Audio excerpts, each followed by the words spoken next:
Hi there, friends. I am driving home from Kent State University right now, and I was just so excited to tell everybody about something that I figured I don't even want to wait till I get home, and I couldn't just sit on campus. Maybe I should have just sat on campus, but I want to get home, okay? But I didn't want to wait until I got home to tell you about this. So I was at Kent State University here in Kent, Ohio, doing our very first ever Educational Duct Tape Workshop. And as the Educational Duct Tape Workshop was a full-day workshop, we had about 16 different educators from here around Ohio. There's no reason they had to be from Ohio, it's just we're in Ohio. And we went through kind of what the Educational Duct Tape Protocol is, and some of my favorite soapbox stories about how we approach educational technology integrations in the classroom. And I gave them the opportunity and kind of guided them through identifying their own problems and needs and goals in their own classrooms. And those weren't necessarily problems or needs or goals like, I want to learn how to use Flipgrid, or I want to learn how to use Scratch or whatever. They were things like, I need to do formative assessment in my classroom, or I need to do this in my classroom, whatever it was. They were student focused, just like we talk about on the podcast. So they were really coming up with kind of like the questions that I ask on the podcast, except they were their own questions and they were becoming their own goals. And so then they were identifying tools that they were going to use to do this. And the morning session was mostly me talking about it and giving them kind of the mindset and the framework, and then guiding them through the process of identifying some of these needs and goals and problems they had. The issue with that became the fact that they were coming up with lots of needs and goals and problems. So then they had this overwhelming situation where they've got to narrow it down to just one thing to try to do. And that's that paradox of choice we talk about sometimes on the podcast, where when you have so many different choices, sometimes it's easier to choose nothing at all because you're overwhelmed by all that choice and you feel so much pressure. So because of that, the afternoon I was really worried about, because in the afternoon session, they were going to have to select one thing to focus on, and then with my support, pick something to do, and then actually start going through the process of learning how to use that thing and preparing to use that thing in the classroom. And I was like, what if they don't want to work? What if they don't want to select something? What if they can't select something? What if they can't narrow it down? What if they select something and I don't know the answer for what they should use for it? I'm nervous about how this is going to go. And I was really nervous about it because this was our first time. And so, but I went for it, and you're never going to find out if you don't do it. And it went fantastic. It was so good, and that's why I'm videotaping this as I'm driving home, because I'm so psyched about how well it went. All of these people picked something and started working on it. Nobody was checking their email or looking at Facebook or anything. Like, everybody was working, and they were excited, and they were engaged, and they were motivated, and they were really plowing forward with the things that they were working on.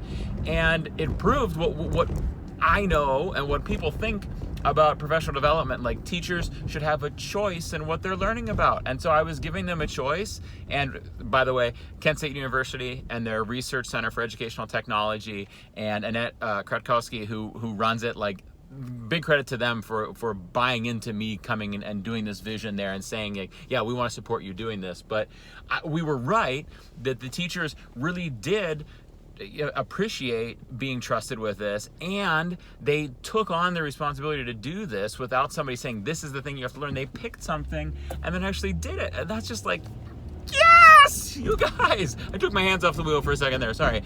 I was so pumped that happened, that they made those choices. So out of about 16 people in the room, we had one person who was taught like 6 different preps in elementary school, and was finding that she was spending a lot of time grading and assessing and not a lot of time planning her lessons, just because she was running out of time because of her grading. And so she ended up spending some time learning how to use Pear Deck to assess students in math and things like that, and learning how to use News ELA or Newsella, it's pronounced Newsella, to check for reading comprehension without her having to do extra work to do those assessments all the time. Like, she could have the computer do it when possible.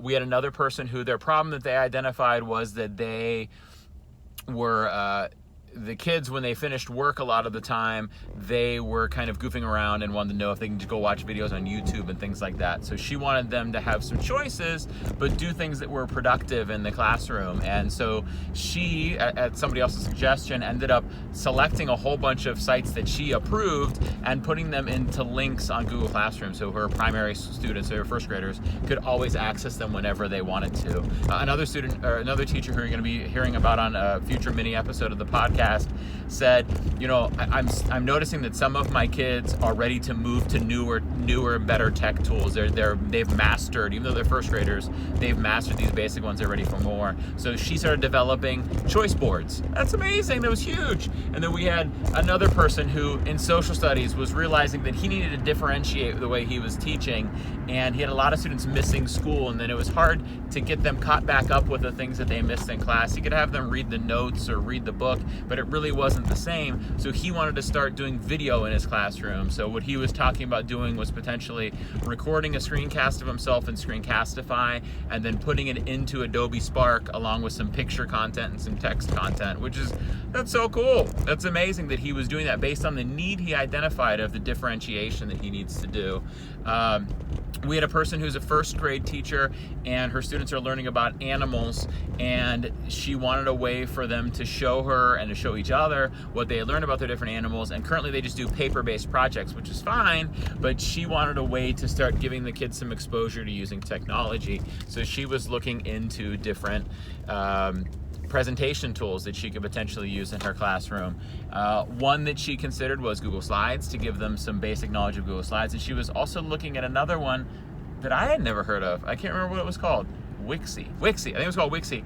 And so she's gonna try it out and tell me all about it. She was learning about it during the session. Who knows? It might be a bust. You just never know with some of these tools. But who knows? She's going to try it out and tell me. And she chose it herself, which is huge. That's exactly what we're going for. We had another teacher who was a fourth grade teacher, I believe, who does some digital stuff with her kids with Google Docs and Google Slides and things like that, but has her resources kind of all over the place, and everything's like a one-off activity.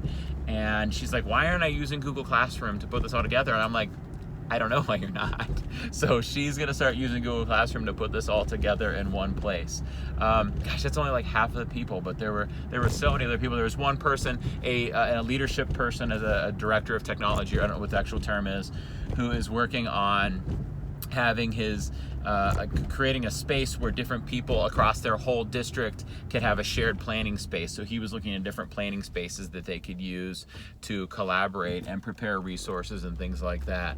There was another Pear Deck. There was another Google Classroom. There was another Choice Boards one. There was, I'm going around the room in my head right now. There was, I feel like that's all of them.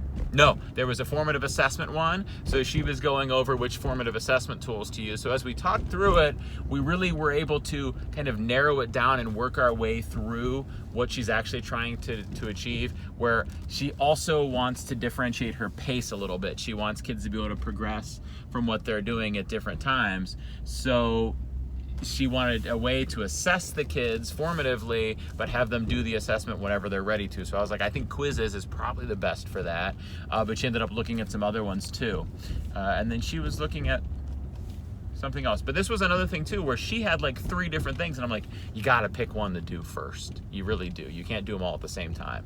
So I'm home. So I guess I should stop recording a video because I'm home, and Kermit the dog is inside waiting for me to come in. So I think I should wrap up the video. But I just want to tell you guys how psyched I am that when giving educators choice and a framework to identify why to select certain tech tools, that giving them a choice over what tech tool to learn, and then giving them time to learn it, and providing the support if they want it, they actually, sorry, I'm making sure I'm pulled up far enough from my garage.